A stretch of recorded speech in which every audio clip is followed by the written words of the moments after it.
శ్రీకృష్ణుని పాదముద్రలు, కుంతిదేవి పూజ చేసిన శివలింగం, పాండవుల గద్దెలు, కాకతీయ నిర్మాణం, బ్యూటిఫుల్ లొకేషన్. ఇవన్నీ ఎక్కడో కాదు, మన కాట్రం దగ్గర నుంచి 4 కిలోమీటర్ డిస్టెన్స్ ప్రతాపగిరి అనే విలేజ్ ఉంటుంది. బ్యూటిఫుల్ లొకేషన్ చూస్తూ డాంబర్ రోడ్ పైన మనం అక్కడ వరకు వెళ్ళొచ్చు. ప్రతాపగిరి విలేజ్ తర్వాత కొన్ని కిలోమీటర్లు మాత్రం మట్టి రోడ్డు పైన వెళ్ళాల్సి ఉంటుంది.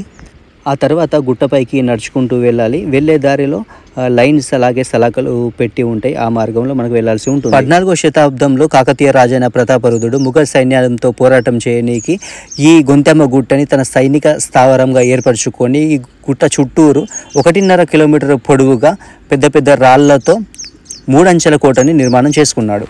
గుట్ట పై వరకు వెళ్ళాలి అంటే ఇలాంటి 3 ఎంట్రన్స్ గేట్ని దాటి పై వరకు వెళ్ళాల్సి ఉంటుంది. మొదటి ద్వారం దాటి మనం ముందుకు వెళ్తే మనకు అక్కడ కుంతిదేవి కొలను కనిపిస్తుంది. దీని ప్రత్యేకత ఏందిగా అంటే ఇక్కడ ఎల్లకాలం నీళ్లు ఉంటాయట. ఈ నీళ్లు తీసుకెళ్ళి పంట పొలాల పైన చల్లితే పంట చాలా బాగా వస్తుంది అని రైతులు నమ్ముతూ ఉంటారు. ఇక్కడ నుండి కొంచెం ముందుకెళ్తే 2వ ద్వారం వస్తుంది. ఆ ద్వారం దాటి కొంచెం ముందుకెళ్తే లెఫ్ట్ సైడ్లో ఒక సురంగం కూడా మనం చూసుకోవచ్చు. ఆ తర్వాత మనకి రాళ్లతో కట్టున్న 3వ ద్వారం కూడా వస్తుంది. ఆ ద్వారం దాటి మనం లోపలికి వెళ్తే ఇప్పుడు మనం గుట్ట పైభాగానికి వచ్చేసాం. ఇక్కడ పాండవుల గద్దెలు ఉంటాయి. ప్రతి సంవత్సరం ఇక్కడ గొంతెమ్మ గుట్ట జాతర జరుపుకుంటారు. చుట్టుపక్కల ఉన్న అన్ని ఊర్లలో లక్ష్మీదేవరాలు పైకి వస్తాయి. ఇక్కడ బోనం వండుకొని పట్నాల కార్యక్రమం కూడా వేయడం అనేది జరుగుతుంది. అక్కడ నుండి కొంచెం ముందుకు వెళ్తే గుహలాంటి ప్రదేశం మనకు కనిపిస్తూ ఉంటుంది. ఇక్కడే మనకు శివలింగం అలాగే నంది కనిపిస్తూ ఉంటుంది. పాండవుల తల్లి అయిన కుంతిదేవి ఈ శివలింగాన్ని పూజించింది అని, అలాగే ఈ శివలింగం ముందు ఉన్న ఈ పాదముద్రలు శ్రీకృష్ణుని అని స్థానికులు చెప్తూ ఉంటారు. ఈ గుట్టపై నుంచి వ్యూ అనేది చాలా సూపర్గా కనిపిస్తూ ఉంటుంది. ఈ జాలి ఏదైతే మనకు కనిపిస్తుందో ఆ జాలి తర్వాత మొత్తం కింద పెద్ద లోయలాగా ఉంటుంది.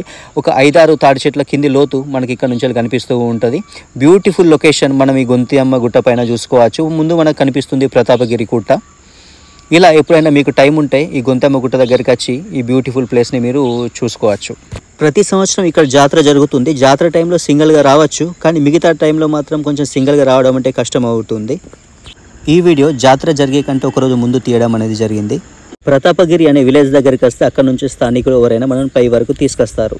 మా గ్రామం ప్రతాపగిరి ఈ గుట్ట పైన ఈ దేవుణ్ణి తీసుకొని పోయి గుట్ట పైన ఎక్కించి ప్రతి ఊరు దేవుణ్ణి తీసుకొచ్చుకొని పట్నాలు జరిపించుకొని తలవాలు వేసి సాగదోలుతాం మేము.